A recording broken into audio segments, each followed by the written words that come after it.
അമ്മേ ഇനി വന്നേ. ഹലോ ഫ്രണ്ട്സ്, ഇന്ന് നമ്മൾ ഉണ്ടാക്കാൻ പോകുന്നതെന്ന് വെച്ചാൽ ഒരു നോർത്ത് ഇന്ത്യൻ കറിയാണ് ചോറിൻ്റെ കൂടെ ഒക്കെ കഴിക്കാൻ പറ്റുന്നത്. അതിനുവേണ്ടി ഒരു പാൻ എടുത്ത് വെച്ചിട്ടുണ്ട്. അതിനകത്തേക്ക് ഓയിലൊന്ന് ഒഴിച്ചു കൊടുക്കാം. ഓയിലൊന്ന് ചൂടായി വരുമ്പോഴത്തേക്ക് ജീരകവും കടുകും കൂടി ഇടാം. കടുകൊന്ന് പൊട്ടി വരുമ്പോഴത്തേക്ക് ഒരു മീഡിയം സൈസ് സവാളയും ഒരു 4 പച്ചമുളകും ക്യൂബായിട്ട് അരിഞ്ഞിടാം. 4 പച്ചമുളക് നടുക്കുന്ന് കീറിയതും അതൊന്ന് ഇട്ട് കൊടുത്ത് നമുക്കൊന്ന് ചെറുതായിട്ടൊന്ന് വഴറ്റിയെടുക്കാം.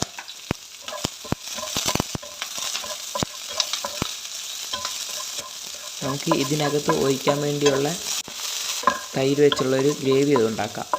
അതിനു വേണ്ടി 1 കപ്പ് തൈര് ഞാൻ ഇവിടെ എടുക്കുന്നുണ്ട്.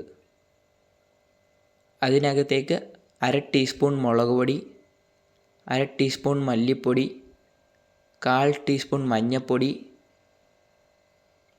1/4 ടീസ്പൂൺ ഗരം മസാല, പിന്നെ നമ്മുടെ ഒറിഗാനോയും കസ്തൂരി മേത്തി ഇതുകൂടി ഇട്ട് നമുക്ക് നല്ലോണം ഒന്ന് മിക്സ് ചെയ്തെടുക്കാം.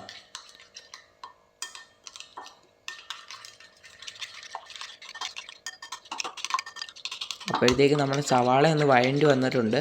അതിനകത്തേക്ക് ഈ മിക്സ് ചെയ്തത് നമുക്കൊന്ന് ഒഴിച്ചു കൊടുക്കാം. ഇപ്പോഴാണ് ഗായ്സ് പണി കിട്ടിയത്. തീ ലോ ഫ്ലെയിം വെച്ച് ഇതൊന്ന് ചൂടാറിക്കഴിഞ്ഞായിരുന്നു നോക്കേണ്ടത്. ഞാൻ മീഡിയം ഫ്ലെയിം വെച്ചങ്ങ് ഒഴിച്ച് പിരിഞ്ഞങ്ങ് പോയി അത്. അപ്പോൾ നമ്മുടെ ഇന്നത്തെ കറി ഫ്ലോപ്പായിട്ടുണ്ട്.